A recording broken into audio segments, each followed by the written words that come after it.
जरूरी नहीं है कि जो हमारी पत्नी के गर्भ से पैदा हो वही हमारी बेटी है।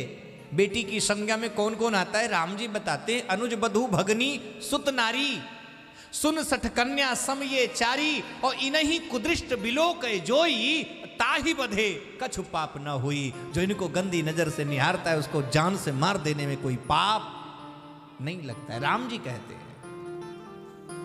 और तूने ये क्या है छोटे भाई?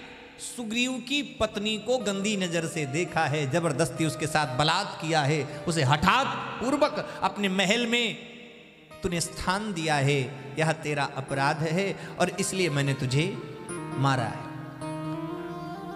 बाली मुस्कुरा कर बोला, वाह रे ठाकुर जी, एक बात बताओ मैं कौन हूं? बोले तुम बाली हो। मैं जाति से क्या हूं? बोले तुम बंदर हो। बंदर माने पशु। बाली ने कहा ये बताओ, ये जो आप उपदेश दे रहे हो, अनुज बधू भगनी सुतनारी सुन सठ कन्या सम ये चारी, यह सारे नियम, यह सारे कानून मनुष्य में लागू होते हैं, बंदरों में नहीं, पशुओं में नहीं। और हम तो ठहरे बंदर, हमारे लिए थोड़ी यह बातें लागू होती है। राम जी चुप हो गए। अरे नहीं नहीं, हम तो इसलिए भी मार सकते हैं क्योंकि हम क्षत्रिय हैं। अगर तुम पशु हो तो क्षत्रिय का काम है शिकार करना। बाली ने कहा यह अभी आप गलत बोल रहे हैं, क्योंकि शिकार कभी बंदर का नहीं किया जाता। बंदर का मांस अभक्ष होता है, उसे कभी भी मारा नहीं जाता। आपने मुझे क्यों मारा? राम जी के पास कोई जवाब ही नहीं था। आपको बताऊं, भगवान के 3 भक्त ऐसे हुए हैं जिन्होंने भगवान को मौन कर दिया, चुप होने पर विवश कर दिया। 3 ऐसे लोग हुए हैं। पहले नंबर पर है बलि। भागवत में बड़ा सुंदर वर्णन आता है, राजा बलि, जिसको छलने के लिए भगवान 52 अंगुल के बनकर गए थे ना।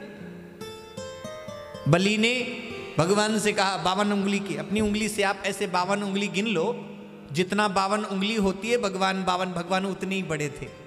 बलि ने देखा, मोहित हो गया, भगवान से कहा कुछ मांग लो। भगवान ने कहा 3 पग भूमि चाहिए।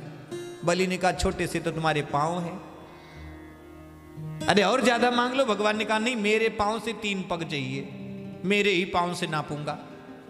बलि ने कहा ठीक है नाप लो। संकल्प हो गया। फिर भगवान विराट हो गए, 2 पग में संपूर्ण ब्रह्मांड नाप लिया। तीसरा पग पूछा कहां रखूं, बताओ।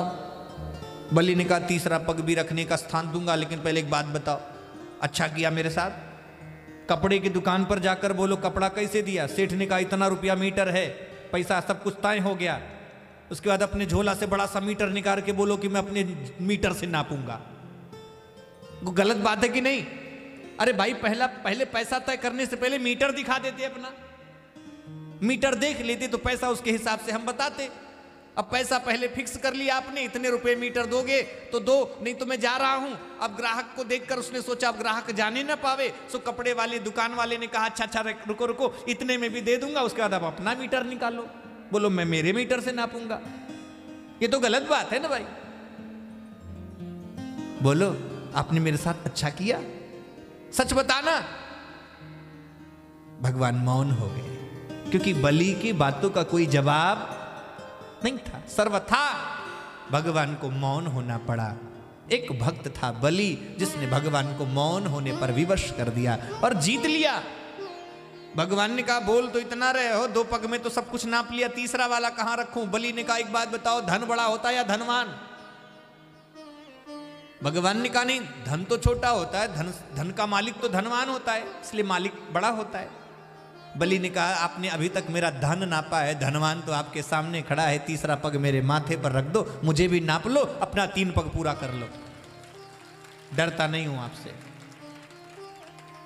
आप होंगे दुनिया के मालिक, पर मैं नहीं डरता। भगवान को जीत लिया बलि ने, भगवान को मौन कर दिया बलि ने। पहला भक्त था। दूसरा भक्त था बाली,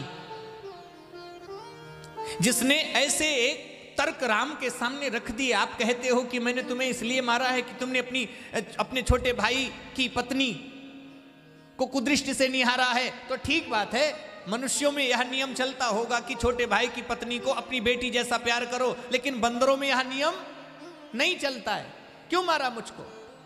और अगर आप यह कहते हो कि मैं क्षत्रिय हूं, मैं शिकार करने आया हूं, तो बंदरों का शिकार नहीं किया जाता श्रीमान जी, बंदरों का मांस अभक्ष होता है, आपने क्यों मारा मुझे? और वो भी धोखे से मारा, पीछे से मारा, सामने से मारते। राम जी को चुप करा दिया, राम जी कुछ बोल ही नहीं पाए, मौन हो गए। और तीसरा भक्त था काली, कालिया नाग। भगवान श्री कृष्ण ने जब कालिया नाग का मंथन किया, एक एक पग को पटकते हैं, कालिया नाग का एक एक फंड बीच बीच से फट जाता है और उसमें से रक्त बहने लगा।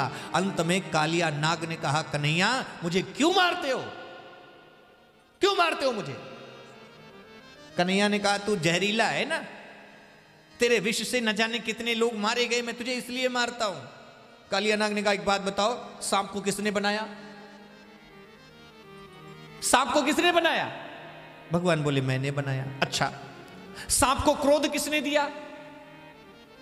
भगवान ने कहा, मैंने दिया। सांप को विष किसने दिया? भगवान ने कहा, वो भी मैंने दिया। तो बोले, जब सांप को आपने बनाया, क्रोध भी आपने सांप में डाला और विष भी आपने डाला है, तो मेरी गलती क्या है? मेरे अंदर आपने अमृत भरा होता तो मैं लोगों को अमृत देता, आपने मेरे अंदर विष डाला है इसलिए लोगों को मैं विष देता हूं। आपने जो दिया है वही तो देता हूं, मेरा दोष क्या है, मेरा अपराध क्या है, मुझे क्यों मारते हो आप? कन्हैया भी मौन हो गए, क्योंकि बात बिल्कुल ठीक करता है ना? इसलिए तीन भक्तों ने भगवान को मौन होने पर मजबूर कर दिया। तीनों भक्त कौन? बोले, बलि, बाली और काली। प्यार से बोलो, जय सिया राम।